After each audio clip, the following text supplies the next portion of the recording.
Well, hello and welcome to Jim's Kitchen.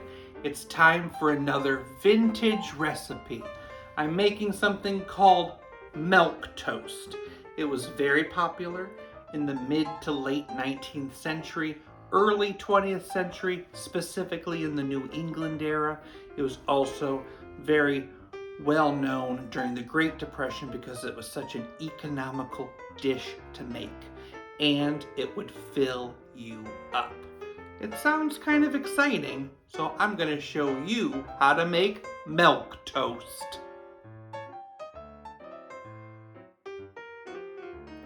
I'm adding a cup of milk to a saucepan. Add 2 tablespoons of cold butter and heat it up on medium.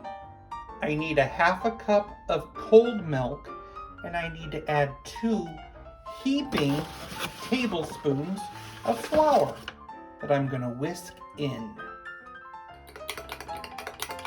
Once it starts bubbling, add that floury milk mixture and whisk it until it thickens.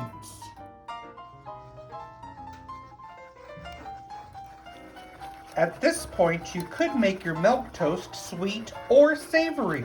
Add some cinnamon sugar, add some herbs, add black pepper. Whatever you want to do. I'm gonna go plain with my milk.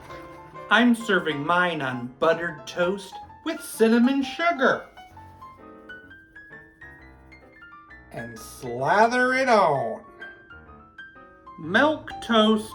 You could also take your toast, chop it up, put it in a bowl, and then cover it with that milky goo. You know, this is basically like a roux on top of your toast. Let's try it.